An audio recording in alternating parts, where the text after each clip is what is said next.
जय हिंद दोस्तों। जब वैज्ञानिक साइकिल और बैलगाड़ी पर उपकरण ढोकर चंद्रयान 3 की नींव मजबूत कर रहे थे, क्या तभी विलासिता में डूबे कांग्रेसी गांधी वाड्रा के भ्रष्टाचार की नींव मजबूत करने में लगे थे? यही है देश की बात उदय के साथ चैनल के 7वें एपिसोड का मुद्दा। कृपया चैनल को सब्सक्राइब और शेयर अवश्य कर दें। जब कांग्रेसियों को चंद्रयान 3 की लॉन्चिंग पर शुभकामना देने में शर्म आई तो उन्होंने पढ़ दिया इसरो का पूरा इतिहास। जयराम रमेश को इतिहास का इतना ही शौक है तो वे ये भी बता देते कि राष्ट्रवादी सोच विकसित करने के बजाय आज़ादी के दिन से ही मुस्लिम तुष्टीकरण और हिंदू ध्वस्तीकरण की संस्थाएं बनाने में नेहरू और उनके वंशज इतने व्यस्त थे कि अंतरिक्ष के लिए इसरो जैसी संस्था बनाने में उन्हें 22 साल लग गए। जयराम रमेश चूक गए, वरना वह तो अपने ट्वीट में पीतल वैज्ञानिक वाड्रा को ही चंद्रयान 3 का श्रेय देने वाले थे। देश के जवानों, किसानों, वैज्ञानिकों, व्यापारियों और जनशक्ति ने कांग्रेस को कुछ उपलब्धियां दिलवा दी, वरना कांग्रेस की क्षमता का अंदाजा तो इसके पारिवारिक समाचार पत्र नेशनल हेराल्ड के भ्रष्टाचार और मिसमैनेजमेंट से लगाया जा सकता है, जिसकी वजह से आज पूरा नेहरू परिवार जेल में है। अरे नहीं, बेल पर है। क्या जब कश्मीर समस्या को हल किए जाने को लेकर मोदी की तारीफ होगी या पाक ऑक्युपाइड कश्मीर को वापस लेने की बात होगी, तब कांग्रेस उस इतिहास की याद दिलाएगी जब नेहरू ने भारतीय फौज के बढ़ते कदमों में यह कहकर बेड़ियां डाल दी थी कि अब फैसला यूएन में होगा। ब्रिटेन और अपने भाई जिन्ना के दबाव में अंग्रेज परस्त नेहरू ने जानबूझकर भारतीय फौज को पूरे कश्मीर पर कब्जा नहीं करने दिया।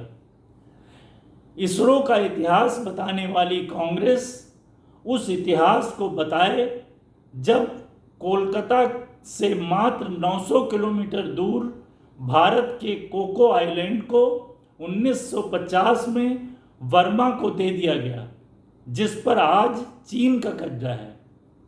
जब यूएन की स्थायी सदस्यता को ठुकराकर उसे चीन को दिलवा दिया गया।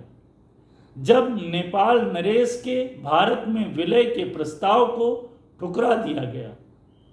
ये तो कांग्रेसियों का सौभाग्य है कि उन्हें एक परिपक्व विपक्ष मिला था जिसने उनकी उपलब्धियों पर या अंतर्राष्ट्रीय कठिनाइयों के समय खुलकर तत्कालीन सत्ताधारी कांग्रेस का साथ दिया।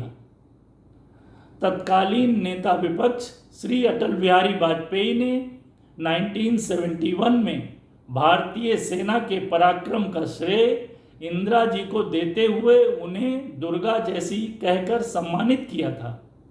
हालांकि सभी को पता है कि बाद में इंदिरा ने अंतर्राष्ट्रीय दबाव में आकर सेना के किए कराए पर पानी फेर दिया था। तत्कालीन विपक्ष के सांसदों ने कांग्रेस को तब बधाई दी थी जब देश ने 1974 में पहले परमाणु विस्फोट की अंतर्राष्ट्रीय उपलब्धि हासिल की थी। हालांकि सभी को पता था कि भ्रष्टाचार, कमीशनखोरी, कालाबाजारी, संविधान के साथ छेड़छाड़ के इल्जाम और जेपी आंदोलन से घबराई इंदिरा ने अपना राजनीतिक वर्चस्व बचाने के लिए विस्फोट का दांव खेला था। अन्यथा वो तो वैज्ञानिकों के प्रस्ताव को सालों से टाल रही थी।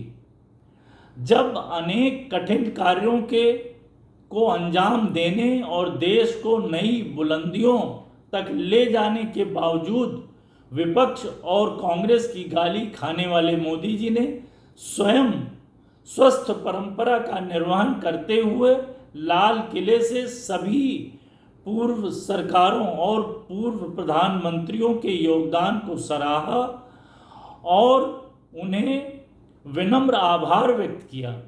तब कांग्रेस को भी विपक्ष की परंपराओं का पालन करना ही चाहिए। स्वस्थ परंपराओं को भूलकर पाकिस्तान, बांग्लादेश, श्रीलंका से अपनी प्रगति की तुलना करने में मंत्रमुग्ध रहने वाली कांग्रेस को अपनी खिसियाहट छोड़कर कम से कम अंतर्राष्ट्रीय स्तर की उपलब्धियों पर खुलकर मोदी सरकार की सराहना करनी चाहिए और खुशी व्यक्त करनी चाहिए। ऐसे ही किसी अन्य मुद्दे पर बेबाक राय लेकर फिर हाजिर होंगे देश की बात उदय के साथ चैनल के अगले एपिसोड में। जय हिंद, वंदे मातरम।